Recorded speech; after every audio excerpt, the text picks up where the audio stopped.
Welcome to Tattooed Freaks in Business Suits, recorded live at the Personal Touch Career Services in Denver, Colorado. I am your host, Donna Shannon. As a professional career coach, I help people navigate the hiring maze to get to jobs they really love.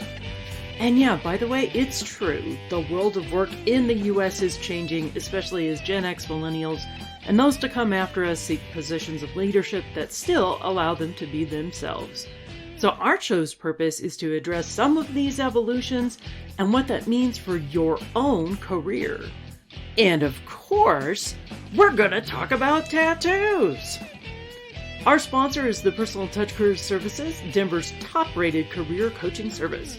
So check out our signature 60-day job search program along with all of our resume packages at our ridiculously long website, personaltouchcareerservices.com. Once again, that's personaltouchcareerservices.com, or you can just Google it. Does it feel like your career or even your job search is stuck in quicksand? And what exactly do I mean by being stuck in quicksand in the first place? Many people are like, oh my God, job searching feels like quicksand in the first place, right? It's just kind of like flailing against this force that feels like it's sucking you down. And that's because most people don't have a real job search strategy. Think about it. How have you been told to find a job in the past? Well, you go online and you find positions and you apply to them. And then you wait for HR to give you a call so that you can get your interview scheduled and make positive impressions and all the rest of this. If you've been paying any attention to stuff online, you might hear some more advanced job searching strategies, such as, oh, you need to network. And then all too often people ask career coaches, well, how do you network? And they go, well, you network. And it's like, well, that's not very helpful. You're not giving me any specific strategies on how to do that. That's one of the reasons why I like to teach people how to network, right? Or you might hear the phrases of reach out to hiring managers, which is something definitely that I teach. But if you don't know how to employ these strategies into your job search, hearing these buzzwords just being kicked around may be more in frustration than helpful. One of the big problems that people do repeating the same motions over and over again in their job search is just because they don't know how to implement all these things that they're being told what to do. It's easier to follow the path of least resistance, which means applying to jobs online, waiting for HR to call you, hoping to ace the interview, and that they're going to make you a decent offer. Fortunately, there are things that we can do for our job search to start getting out of quicksand. So how, number one, do we identify what is the quicksand in the first place? I want you to stop and think about your job search. So what part of it takes the most time? Similarly, I want you to think about what do you wish you could do less? Is it pounding these job boards that just over and over again, all you're doing is like for 2 hours a day, scrolling through jobs, hoping to find that perfect position? Or worse, the ones that I hate is like when people tell me they spent hours and hours of tweaking their resume just to get an instant automated computer rejection within 24 hours. That is obviously not a good use of your time. Also think about what has the least amount of reward. The biggest trap with just going online and finding jobs and applying is it feels like you did something. At the end of the day, you can say, yes, I applied to 5 jobs today. Tangible outcomes. However, if those tangible outcomes are not the biggest bang for your buck in your job search, is it really that effective? So, what we really want to do with our job search is making sure that we're implementing the best strategies, making sure that we're following up, and look for some unconventional solutions.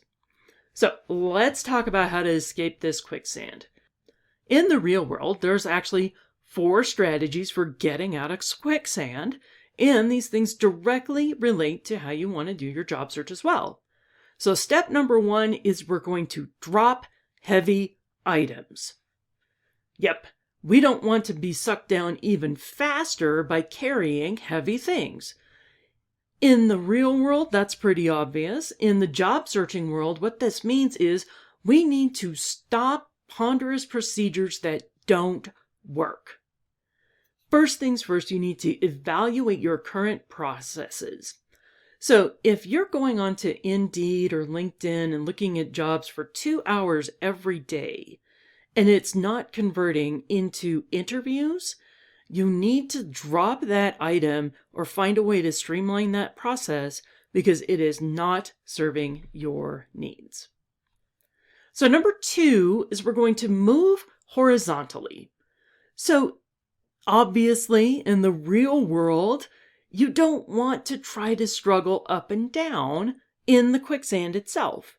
You need to reach out and kind of flatten yourself and reach for the sides or the shore rather than just struggling. In job searching world, this means we don't want to be afraid to reach out to hiring managers directly. Yes, this is true. Hiring managers are actually very open to being contacted by job seekers. This is exactly why companies build into referral programs where they ask their current employees if they know anybody to fill certain roles. A recommendation from a current employee always carries a lot of weight, and especially with the hiring managers. Here's the other thing too. Hiring managers will often reach out to their own networks to ask people, do they know anyone who's looking for a position? Because to tell you the truth, hiring managers are just as frustrated with the HR department as job seekers. Yeah, HR is screening people on stupid criteria like, did you say excellent communication skills in your resume? Or are you a results-oriented professional? Or do you have the right degree? And things like this. When it gets down to it, hiring managers most often want somebody who can do the job. They don't care about perfect degrees. They don't care about perfect backgrounds. They are looking for somebody who fits their team, both culture-wise and talent-wise, has the right kind of skill sets, and is willing to go the extra mile and prove that they really want this job. That's why they're open to being approached. All right. So our step number 3 is to lay back. That's right. If you're stuck in quicksand, you need to lay back and float on your back while you move towards your shore. So when we're talking about this in the job searching world, this means we're going to look for unconventional solutions to common problems. So what would be some of these unconventional solutions that we're looking at? So number 1, it is helpful to tweak your resume for different positions. I'm not going to lie about that. That's true. That's one way to increase your keyword counts and get through to the HR department. However, you don't want to spend hours and hours doing this. Use some solid tools such as like jobscan.co, which is an online website where you can upload your resume on one half, you can upload the actual job description on the other half, then it does a keyword comparison and will tell you the exact words you're missing. Ideally, tweaking your resume should not take more than 30 or 45 minutes. If you're spending more than that, you are overthinking this process and you're getting sucked into the quicksand. Some other unconventional ways to solve problems is even looking for where to find the jobs themselves. This is known as the hidden job market. I bet you've heard that phrase before, but maybe you didn't understand what it was. So the hidden job market is any position you can find that is not being publicly advertised. Obviously, a job on Indeed or LinkedIn, that's a publicly posted job. That's in the open job market. Hidden job markets are all about anticipating the market itself. So, for example, if you want to work with a specific employer in your area, one of the things you would look for are trigger events. So a trigger event is any excuse to reach out to a hiring manager. This could be they just signed a new contract, they just hired a new boss, they're moving into a new office, or conversely, they're going to completely remote all the time. Every single one of those is an excuse to reach out to a hiring manager and explain how your talents, experience, and skills and all the rest of this can help them reach those goals related to that trigger event.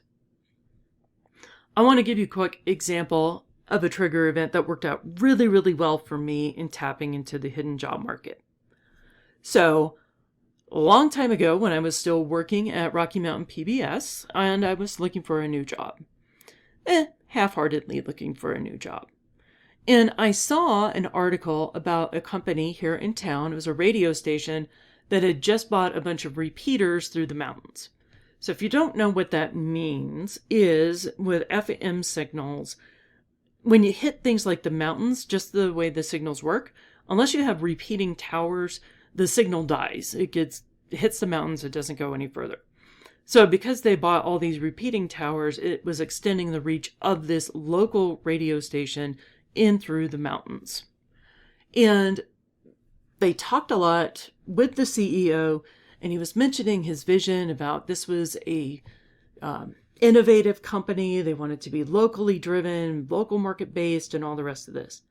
Well, I recognized in that what I loved about working in local radio. So I crafted a very specific cover letter that talked about some of my backgrounds, but most importantly, talked about what their needs were as an organization. And I talked about how well I understood the current broadcasting market here in Denver. So I sent that off to the CEO, figured out the email address, sent along with my copy of my resume, and they actually brought me in for an interview. Technically, they brought me in for 3 interviews for a job that did not exist. And over the course of these interviews, I kind of identified what they needed. I figured I would be a great executive assistant for the leadership team. Met with the CEO, met the COO, met the director of sales. About a month after that, they officially posted the job. I applied again to be official.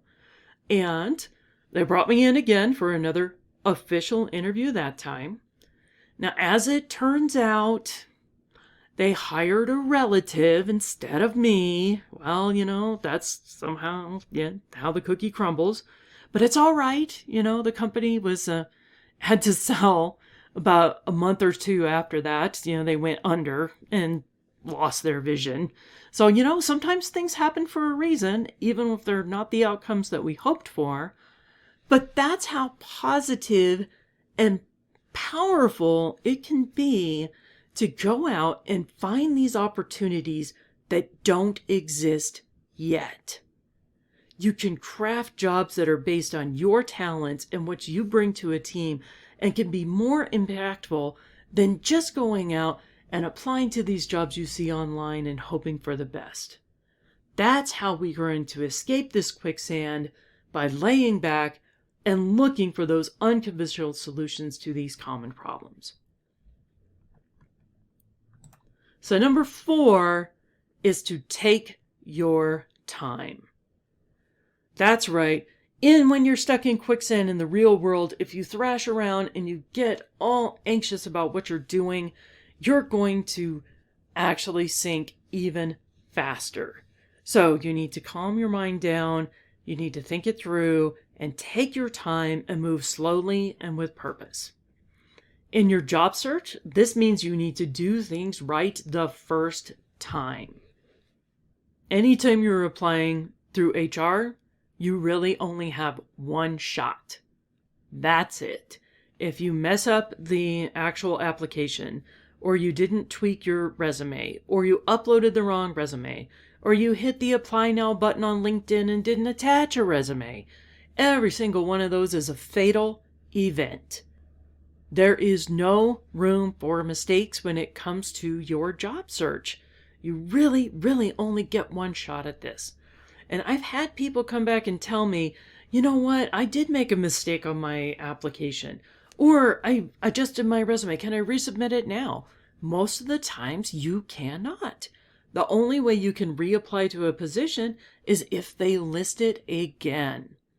That's why it is so important to think outside of the box, reach out to the hiring managers directly, because even if HR cuts you, you can still get in touch with the hiring managers and they can resurrect you as a candidate. Meaning, doesn't matter if HR cuts you. If the hiring manager wants you, then they can make it happen. So let's talk about one extra bonus tip for getting out of quicksand, which is to use your friends. That's right, get somebody on the outside of the quicksand to help pull you out. In job searching, this means you need to engage your network and ask for help. That's right, you need to let everybody in your network know you are indeed looking for a job. This includes your past colleagues, past supervisors, even your family and friends. Everyone should know that you're looking for a position, assuming you're not in a confidential job search, of course. But even better than that, they should understand what you are looking for. You're not going to get good recommendations on jobs or leads if people can't envision what you do. You need to be clear, you need to be concise, and you need to make it so that they have such a crystal clear understanding of what you're looking for that when they hear somebody else in their network say, oh, I'm looking for a software developer, they instantly go, you know what, Bob is an awesome software developer and you need to contact them. That's the real power of your network when they understand who you are and what you are looking for. So those are just a few tips to get out of the quicksand of your job search. But let's talk about, are you really in quicksand or not? How can you tell if your job search is being successful? Well, for most people, it means they got a job offer, right? There's actually some key performance indicators for your job search to pay attention to so that you see your metrics before you get to that point. That's right, you probably have heard about the HR black hole. The HR black hole is resumes go into their system, never to be seen again, because you get very, very little feedback in your job search. That's why it's important to understand what these metrics are so that you can apply them, make sure you are moving forward. So our very first important number is our ROI on applications. That's right, your return on investment. This means how many job interviews are you landing for every 10 applications that you submit? And I'm talking about the very first initial applications. So not in subsequent interviews with the same company. I'm talking about the very first time they contact you for that first screening interview. Ideally, you should be landing between 1 to 3 phone interviews for every 10 applications that you submit. That's right. 1 to 3 phone interviews for every 10 applications. If you are not hitting that number, there is something wrong with your resume, your LinkedIn profile, or your application process overall. And let's talk about how many applications you should be cranking out a week. I have heard and have seen this advice online that some people think applying to jobs is a numbers game, meaning they take the shotgun approach. They're just going to apply to as many jobs as possible in a week, and just like throwing spaghetti on the wall, they're going to see what sticks. That's a horrible way to find a job. Number one, you're not screening the employers. You're not finding things that are a good fit for you. It's a soulless grind because all you're doing is apply, and not thinking things through at all. And not to mention, it's when you're cranking out that many applications, not only are you more inclined to make mistakes, you're also more inclined to start applying to jobs that are phishing or scam jobs and things like that. So it's a horrible idea all around. You don't need to apply to 50 jobs a week to be effective. As a matter of fact, it's better to, remember, slow down, take your time, do things right the first time, and only apply to a maximum of 5 to 10 jobs a week. You will get much better results by applying with purpose, taking your time, doing it right, versus that shotgun approach. Not only are you going to land more interviews per every 10 applications, you'll find that the jobs are a better fit for you as well, both in terms of money, culture, opportunities for advancement, and everything else that really makes you happy once you do land that job. Now, what if you're not hitting those key metrics, right? What if you're not getting the 1 to 3 phone interviews? Here's some problems that you might be running into. So number one, it could be your resume. Simple as that. We need to make sure the keywords are correct in your resume itself. In any given job posting, if you're not sure what the keyword is, and maybe you've heard about the applicant tracking system or HR screening computers or an ATS, it's all the same thing. So before your resume gets read by human beings, a computer has to screen it. And the way it does this is it looks for certain keywords and phrases that are in the job description.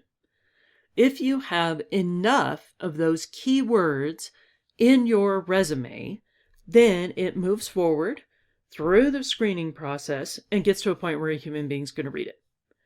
In general, you need to have a 50 to 70% match of these keywords just to get through that process. Notice I did not say qualifications. I said keywords.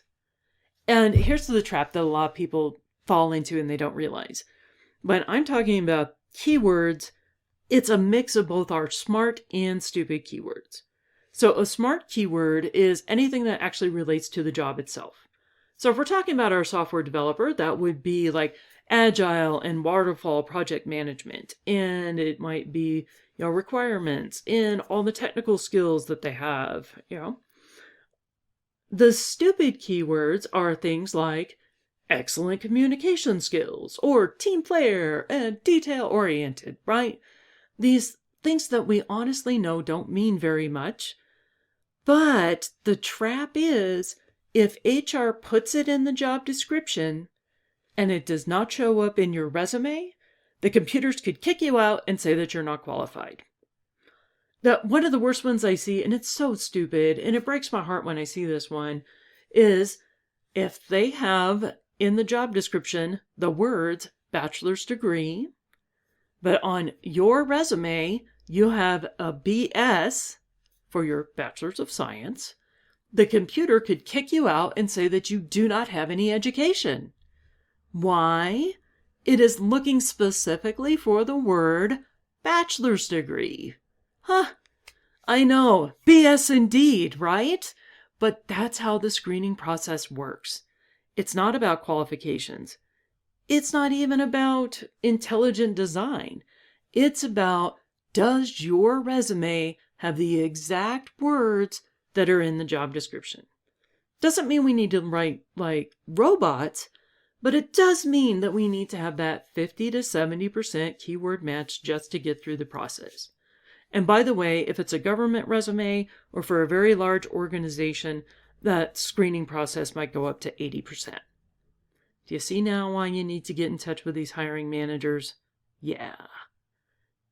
All right. Another problem. Why wouldn't HR be calling you back? Maybe your online profile is not conveying the right message. Did you know that 90% of recruiters are using LinkedIn? Not only that, companies will go back and look at your LinkedIn profile regardless of where you applied for the job. That's right. Even if you applied on their own website, they're still going to go back and look at your LinkedIn profile to see any number of things. It could be they're wanting to find out a little bit more about you. They want to read your recommendations. Whatever the case may be, If you notice that somebody from a target company looked at your LinkedIn profile after you applied, but you never got a call for the interview, it means there's some sort of mismatch in the messaging between your resume and your LinkedIn profile, and it scared them off, and that's why you did not get the call. So last thing, how can we increase our ROI on our applications? Groups. Yep, groups. Especially groups on LinkedIn. Anything that we can do to start promoting our involvement in our local communities, whether it's on LinkedIn, meetups, associations, whatever, anything we can do to get outside of ourselves and connect with humans virtually, in person, in social media, whatever the case is going to be, the more people we touch, the better we're going to be. Now, I don't mean touch in an inappropriate way. I mean just something to raise your hand and go out there to the world and go, you know what? I'm here and I'm here to be supportive of others. Good energy breeds good energy. And I know I'm not the most fluffiest coach ever, but there is some truth to this, that when we are of service to others, they are more inclined to be of service to us back. And that is the key to networking. What? That's how networking works? Yes, that's how it works. All right, let's talk about another few important metrics to really understand.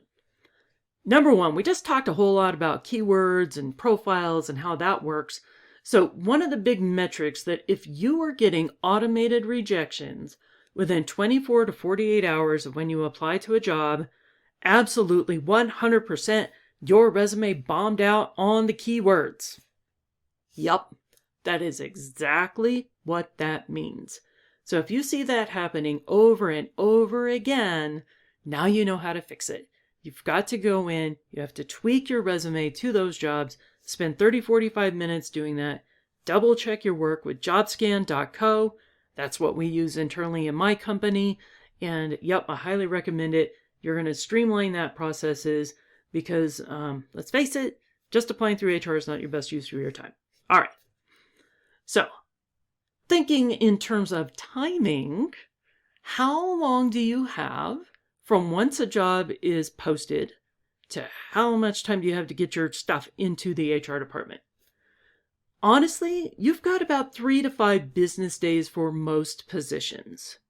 So why is that? Well, HR usually takes about 1 week, 5 business days, to collect all the applicants and resumes, and then they start their screening process. And I know what you're thinking. You're like, Donna, I saw this job was posted 25 days ago and it's still open. Of course I'm going to apply. Well, yes, the job is still open. It's still being posted, but that doesn't mean that HR's looking at all these latecomers. The only reason they would do that is if they're not getting qualified applicants earlier in the process. I know that sounds harsh, but that's the way it works. Also, the other thing, HR will leave these job postings up depending on their policy. Different companies are different, but they might be leaving it up there until the actual new person starts on the job. That's especially true if you see a job posted on the company's website, right? Because technically, in their mind, the job is open until somebody starts. Also, it's rare, but this will happen sometimes, that they'll get very deep into an interview process with a candidate only to have the person turn down their offer and they can't come to an agreement. And maybe the next person, their second choice, turns it down as well. So now, rather than going all the way back to the drawing board and reposting the job, although they will do that sometimes, they'll go back to the slush pile, maybe take a look at all the late applicants then. So, in general, get your stuff in within a week of that job being posted. Or when the deadline closes, just to be clear. And again, that's another reason why you want to follow up with hiring managers. If you saw your dream job was posted 2 weeks ago, yeah, go ahead, get your application into HR so you can legally apply to the job, but then put all your efforts into getting in front of those hiring managers because they're the real decision makers anyways. And even if you're a latecomer to the HR application process, hiring managers can push through what they want. Got it? Good. So, since HR doesn't get back to a lot of people, our black hole situation, how long should you wait before you could expect to receive an interview? Now, their screening process may start 1 to 2 weeks after the job closes or after it's been posted for that long, but the actual interviews are going to start somewhere from 3 to 4 weeks after the original job posting was made. So if it's been a month and the company never called you and you never got a rejection, it's fairly safe to assume that you didn't get the interview. Let's talk about some time and money issues.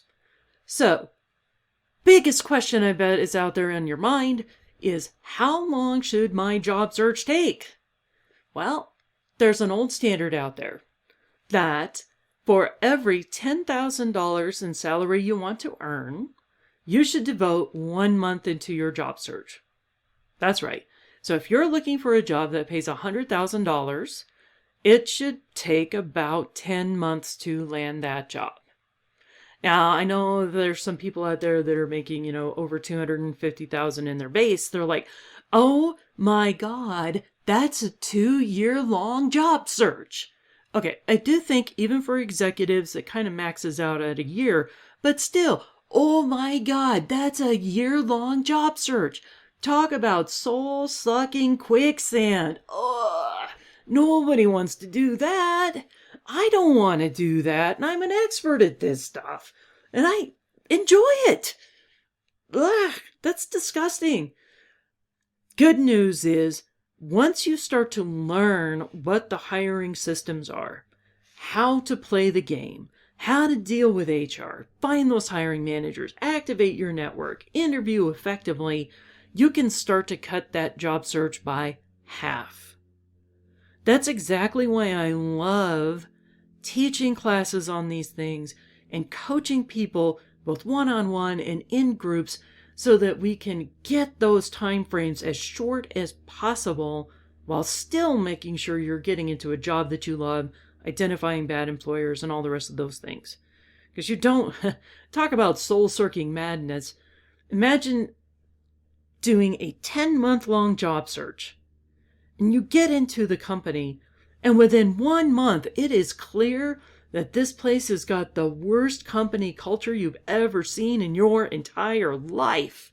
And all you can do is just hope and pray that you get hit by a car on your way into work so you don't have to spend another moment reporting to this boss who's just destroying your very soul.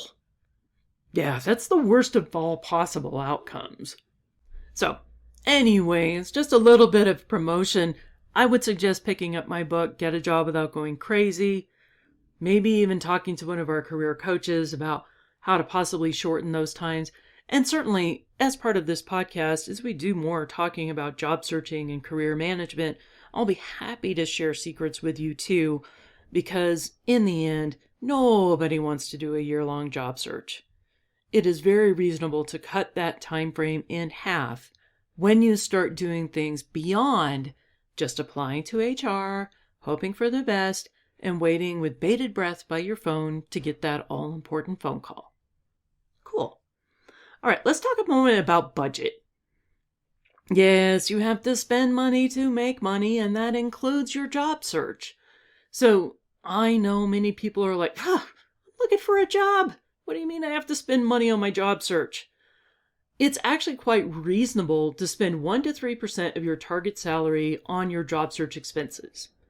So, what does that mean? A job search expense can be anything from a professionally written resume to paying for your LinkedIn Premium account. All of those things are reasonable expenses. And think about it this way too. If investing in your job search, whether it's whatever you choose to do, does something to shorten the length of your job search, it is well worth the cost. Just think about it. Every month that you're out of work, or every month that you're not breaking through that glass ceiling and getting to the next spot in your career where you really want to be, is technically additional income that you are losing. That's right. So every 3 months, you may be out of work. That is that much salary you lost every single one of those months. So when you think about it, invest in yourself, shorten the time of your job search. And I don't care what tools you use. I'm saying be willing to understand the cost of business, meaning investing in yourself, taking the time, because sometimes time is just as equally an important investment as money, to make sure that you can move forward in your career, do what you want, get out of quicksand, shorten those job searches, and get back to your real purpose in life, which is not job searching. Unless you're me, because I'm a freak and I like this stuff. Those are your big important keys to getting out of the quicksand for your job search. Hopefully you got some helpful tips out of this today. And if you have any questions, or if you want to set up consultations, me and my team would be happy to give you a job search evaluation, all the rest of that. Remember our ridiculously long website, personaltouchcareerservices.com, etc. But now we get to the best part of the actual podcast, where we get to talk about tattoos. And I want to do something today a little bit different, rather than talk about one of my own tattoos or things like this, is I want to talk a bit more about the meaning of tattoos. I think if anyone is considering getting some pieces done, it's always helpful to know what they mean. And in particular, I want to talk today about koi fish. Koi fish mean a lot. And just like with any Japanese or Chinese type tattoo, understanding the meaning is very important before you put it on your body, because colors, positioning, even where it is, has impact and it's saying a statement. A lot of times too with traditional tattoos such as these, they're meant to convey a sense of strength or invoke a certain aspect within your own life. So with koi fish in particular, koi fish are a lot of times stand for things like masculinity, prosperity, perseverance, and strength. So yeah, I know I never thought of fish as being a masculine thing before, but technically they are. And you know why? Koi fish, well, swim upstream, and that's another reason why they're a symbol of strength. Sometimes they're even a symbol of fatherhood and things like this. But in general, koi fish tattoos mean a lot of prosperity in one's career or life in general, and can have a lot to do with money. I personally associate a lot with koi fish in the perseverance aspects of things. Now, as far as placement, this is what matters. So if you have a koi fish on your body swimming upstream, meaning moving towards your head, it's going against the current. So that is metaphorically for people who are overcoming challenges in their life, right? So they put the koi fish on there to help symbolize that, to give them strength in dealing with the issues as they are. A lot of times, if you see a koi fish swimming downstream or towards your feet, this means that the challenge has already been overcome and you're in the point where you are gaining the rewards of whatever it was that you happen to overcome. So that's what it means as far as the direction of the fish. They usually only go upstream or downstream. They're not necessarily going to be going sideways. That's not traditional Japanese.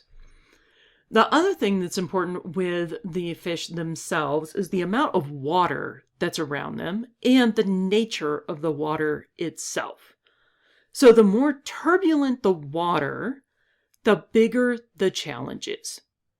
This is a lot of times you'll see with those fish that are swimming upstream, you have very active water, lots of turbulence, lots of rapids. My koi fish has that as well. Most of the time when they're swimming downstream, the water is peaceful, flowing, very graceful. Now there might be some stuff in the water as well. In particular, you'll see a lotus a lot with the koi fish. So why would there be lotus flowers? Well, lotus flowers are another symbol of like coming up into your own. Lotus in particular are very hardy flowers. They're very strong. They're a Buddhist symbol, of course. And part of this is they grow in the mucky muck swamps, in the like gross dirt, in the bottom of the lake, whatever the case may be.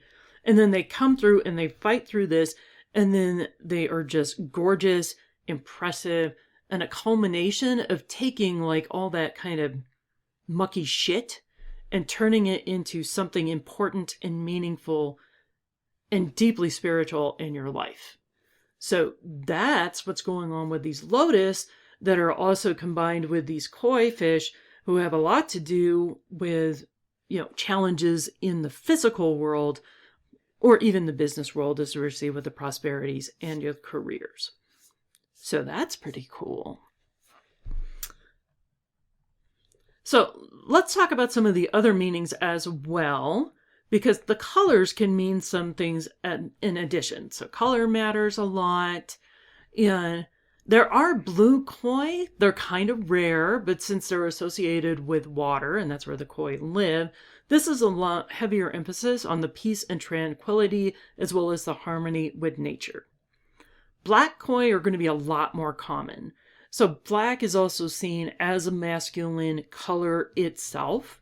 So this, it has to do with strength and really getting a strong foundation within whatever you're trying to overcome. White koi are very common as well. Now, of course, white doesn't always transform all that great in tattoos, but, sometimes it does.